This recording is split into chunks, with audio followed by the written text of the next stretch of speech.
about it for a second. On any given day, when you're shopping in the supermarket or walking down the street, you pass by a ton of different kind of people. The thing you don't really see about those people is that some of them may be sex offenders, they may have just gotten out of prison, they may be murderers, gang members, and you wouldn't know. But when I walk down the street or go to the park with my Doberman, I get rude comments and stares and people taking their children and running to the other side of the park to avoid being around my dog because the dog that is playing with a toddler is deemed to be a dangerous breed dog. We as a society have really come to put this a bad stigma towards these dogs.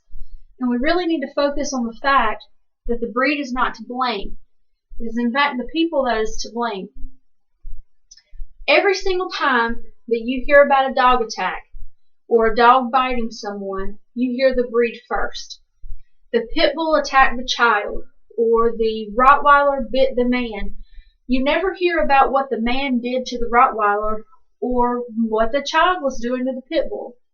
Maybe the man was beating the Rottweiler, or the child was throwing rocks and jumped the fence into the pit bull's yard, and the dog was doing what it knows to do, protect its family. Most of the time in the media, you hear bad stories about these dogs. You never hear good stories about these dogs. You never hear how the Doberman protected the family, or the Rottweiler, protected the toddler from the snake bite. You never hear these stories because media wants to put these dogs in a bad light because of their past. The way you treat your dog and what you get out of it is kind of like the way you treat your children in a sense. You come into your children's lives and you train them to be a certain way, to act a certain way, to have a certain attitude, and that's what you get out of it. And that's the same with a dog. If you take a dog and you teach it its whole life to be mean and ferocious and attack, that's what you get out of it. You get a mean and ferocious dog. But when you bring a dog into a home where it's loved and it's surrounded by people who take care of it and love it and only want the best for it, that's what you're going to get in return, no matter what breed the dog is. I myself am a housewife, and knowing that I have my Doberman to protect me and my child gives me a great sense of ease in my home when my husband's not here.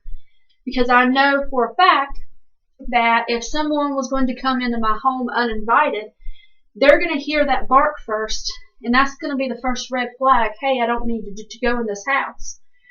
And if for some reason they're brave enough to keep on coming in, they're going to be met with a 100-pound Doberman and a 5-pound Yorkie. And to be honest, the Doberman's not the one you need to worry about, it's the Yorkie. But I know that bark's going to deter someone, so it makes me feel safe enough to be at home with my toddler by myself. That's not what you expect to hear from someone with a small child. You don't expect them to hear that they have a dangerous breed dog inside their home with their toddler.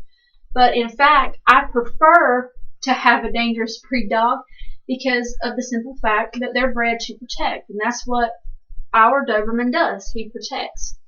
He will lay on the couch and he will watch cartoons with our daughter, but when the doorbell rings or he hears a car pull up, he's the first one to the window to peek out to see who it is. Those are stories we need to focus more on instead of, the dog bit the person. We also need to focus more on the advocate groups that really try to protect these dangerous breed dogs, such as the one that I'm most fond of, and that is the prison inmate rehabilitation program, where they bring in all of these dogs that were abandoned because they couldn't fight anymore or because they turned aggressive towards their family.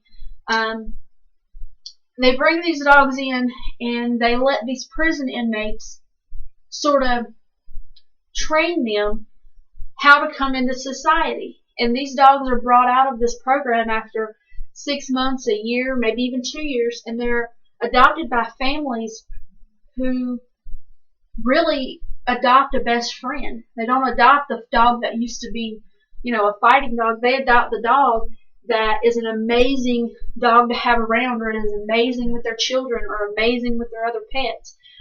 They don't judge the book. They don't judge the book by its cover, basically, and that's what we need to do more often.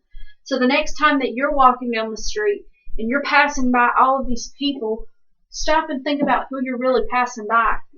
And when you see someone coming down the street with a pit bull or a Doberman or a Rottweiler, don't jerk your child up and run away as if he's, going to rip your face off. How about you become educated about the breed? How about you stop and ask that owner exactly, what's so great about this dog, instead of just judging him by his cover? And I think that's what we need to do more.